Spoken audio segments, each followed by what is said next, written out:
It's Friday, which means we've got some Week 10 game statuses as we take a look at some notable names on the injury report this week. Baker Mayfield, A.J. Brown, both off the injury report for their respective teams. The Bucs quarterback and the Eagles wide receiver back in action. Tyreek Hill did not practice with the wrist injury. Christian McCaffrey is questionable, but we know they have said already that he will be back in action. And a lot of the players, Micah Parsons, questionable as well. The Cowboys dealing with quite a bit of injuries at this point in the season. Joined now by CBS NFL writer John Breech. And John, when you take a look at these injuries and talking about those Cowboys especially, it's not all bad news in Dallas. Yes, the Cowboys will be without Dak Prescott for likely several weeks. He's on IR with that hamstring injury. But wide receiver Ceedee Lamb off the injury report. That's some good news. So how beneficial will it be for Lamb and the Cowboys as Cooper Rush takes over under center? Yeah, you look at what's happening in Dallas, it's like the musical chairs of injuries right now. You have Ceedee Lamb good, you have Micah Parsons maybe coming back, but now Dak Prescott's gone for at least 4 games on injured reserve. But the fact that Ceedee Lamb is available this week is absolutely huge. You cannot overestimate how important it is. I cannot imagine throwing your backup quarterback Cooper Rush out there and not having Ceedee Lamb. Who do you throw the ball to? You don't. When you look at Dallas's offense, they don't have a rushing attack that can really carry that offense like they've had in the past, so you kind of have to try and beat teams through the air, and asking your backup quarterback to beat the Eagles without Ceedee Lamb would have been quite the ask. So I think that Ceedee Lamb is someone who's going to be a huge part of the offense on Sunday. If the Cowboys want to have any chance of winning that game, Cooper Rush and Ceedee Lamb are going to have to be on the same page. So I'm sure Jerry Jones is very happy that Ceedee Lamb will be on the field against Philly. Especially in a division game, you need all the help you can get.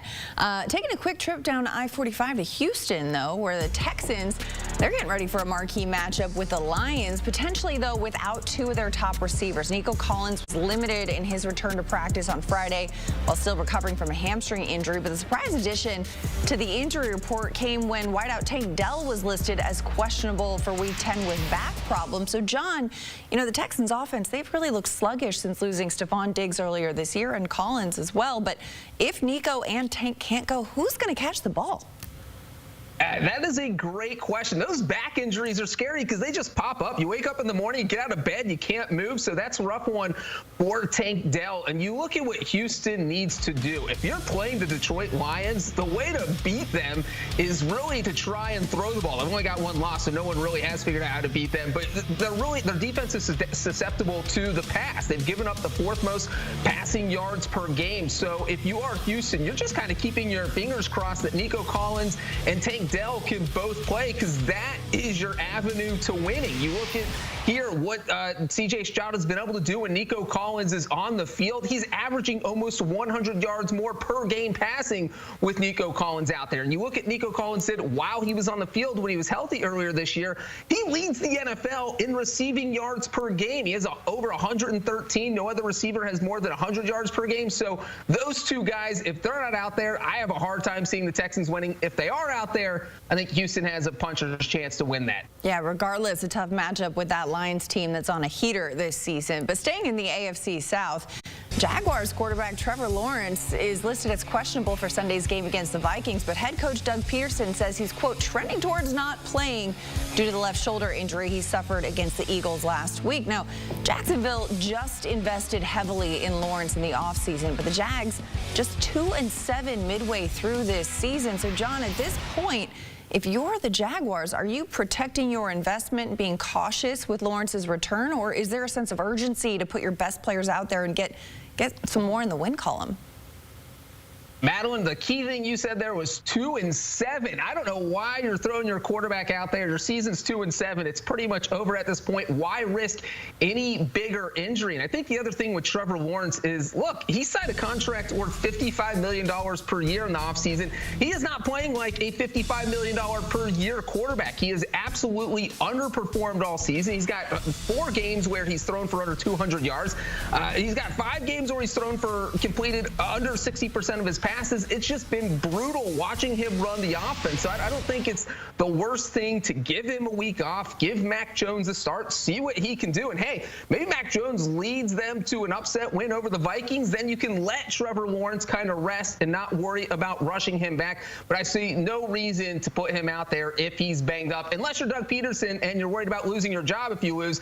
That's another thing. But no, I don't think it would be a smart move for the Jags to play Trevor on Sunday. Yeah, the seat is heating up out there. But speaking of quarterbacks with shoulder injuries, Titans quarterback Will Levis, he's off the injury report, set to start Sunday against the Chargers. Levis suffered an AC joint sprain in his throwing shoulder in late September after trying to play through it. He ended up missing the last 3 games, but John, his turnover issues this season are well documented, even before the injury. But head coach Brian Callahan said that, quote, he's looked good, the best he's looked in a couple of weeks, so he's excited to see him going forward. But what do you need to see from a healthy Will Levis to show that he can be the guy for Tennessee in the long haul?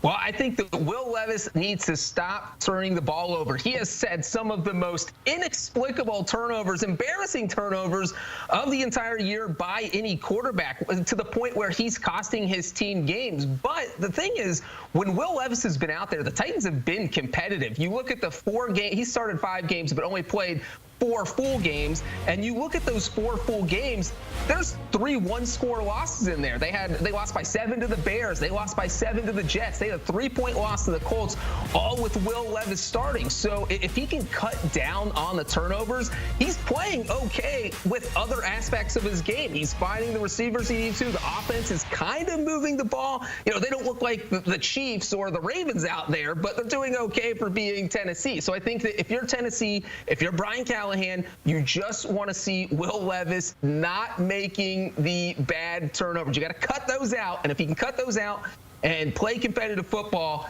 then you say, all right, maybe this guy can be our starter next year, but you absolutely have to let him finish this season just so you know for sure if he can be your quarterback going forward. Hey, I like how you characterize it. He's playing okay, right? It's very okay, but you know what? You're telling me there's a chance, a lot of ball game left this season.